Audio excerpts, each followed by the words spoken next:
studying your last two. I swim with tea when they turned in. The staring out to mute and can lend a pole that sunky died. When you are preparing a tax return with shared investment income, one of the most useful habits is to separate two things in your records: the full amount shown on the T-slip and the portion that actually belongs to the taxpayer. Let's use a simple example. Suppose Mark and his friend jointly own an investment account.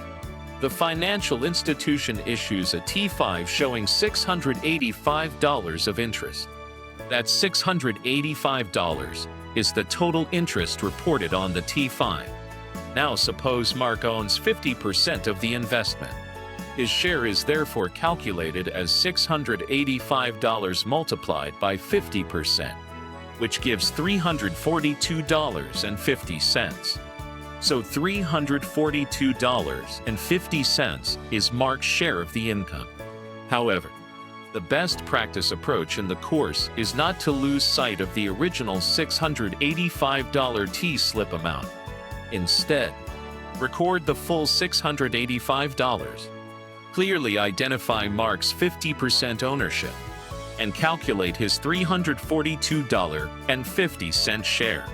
Why is this approach useful? Because the Canada Revenue Agency receives information from the financial institution and may see the T5 for the full $685. If your records show only $342.50, without explaining the difference, the allocation may be harder to understand. By recording the full T-slip amount together with the ownership percentage, you create a clear trail from the original investment income to the taxpayer's share. So think of the process as three connected pieces. First, the total amount on the T-slip. Second, the taxpayer's ownership percentage. And third, the taxpayer's calculated share. The important lesson is, don't lose the original T-slip amount when allocating shared investment income. Keep the full amount visible, identify the ownership percentage, and clearly calculate the portion that belongs to the taxpayer. This simple practice makes the return easier to understand, easier to support, and easier to explain if the CRA ever asks why only part of a T-slip was reported. When a taxpayer has several shared investments, the best practice is to treat each T-slip separately. The reason is simple. Different investments can have different co-owners and different ownership percentages. Let's look at Mark's example. Mark has 4 different shared investments. The first is a Tangerine Bank investment. The T5 shows $685, and Mark owns 50%. His share is $342.50. The second is a TD Waterhouse investment. The T5 shows $1,018, and Mark again owns 50%. His share is $509. The third is a CIBC Wood Gundy investment. The T5 shows $4,800. Mark owns 25% because the investment is shared with 3 siblings. His share is $1,200. The fourth is a Laurentian Bank investment. The T5 shows $6,420. Mark owns 1/3, or approximately 33%, because the investment is shared with 2 other siblings. His share is $2,140. Now we add Mark's individual shares. $342.50 plus $509 plus $1,200 plus $2,140 gives approximately $4,190. That is the amount representing Mark's total share of these shared investments for reporting on line 12,100 of his T1 return. Notice something important here. We did not apply one ownership percentage to every investment. Each investment was analyzed separately.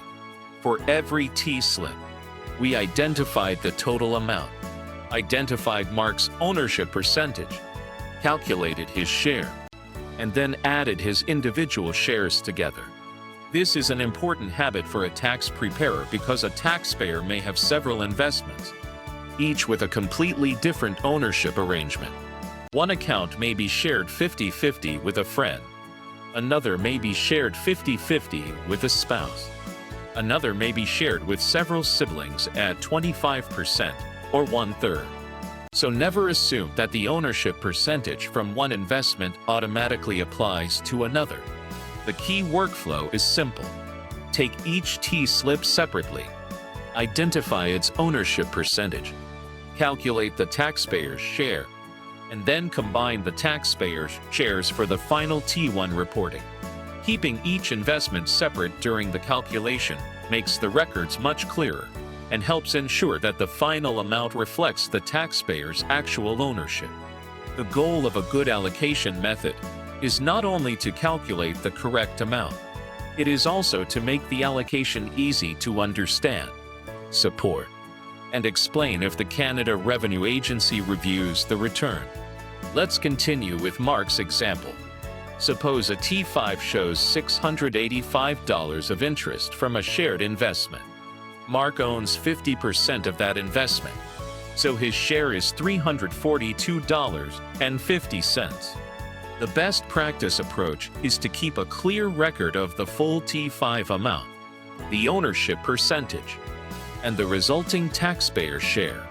This creates a simple trail from the original investment income to the amount reported by Mark. Why is this important? The CRA can compare information reported by financial institutions on T-slips with the amounts reported by taxpayers on their returns. If the CRA sees a T5 for $685, but Mark reports only $342.50, there needs to be a clear explanation for the difference. With proper records, the explanation is straightforward. The T5 total is $685. Mark's ownership is 50%. His share is $342.50. The remaining 50% belongs to the other co-owner. Documentation can make this even easier to support. Useful records can include an account statement, an ownership agreement, the ownership percentage, and the calculation used to determine each person's share. Now imagine the CRA asks, "Why did you only report part of this T5?" A well-prepared tax file should allow you to answer that question immediately. You can show the original T5, demonstrate the ownership percentage, show the calculation, and explain that the remaining income was reported by the other co-owner.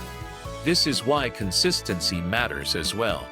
All co-owners should report their appropriate shares of the same investment income. The allocation should be logical, documented, and consistent across the returns. The best practice checklist is therefore simple. First, record the full amount shown on the T-slip. Second, identify the taxpayer's ownership percentage. Third, calculate the taxpayer's proportionate share. Fourth, keep supporting documentation. And fifth, make sure the co-owners report their appropriate shares consistently.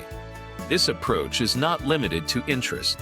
The same basic allocation principle can be applied to shared dividends, foreign investment income, trust income, and other investment income reported on T-slips. The overall goal is accuracy, transparency, and a return that can be easily explained if questions arise. In short, don't just calculate the right number. Build a clear record showing where that number came from.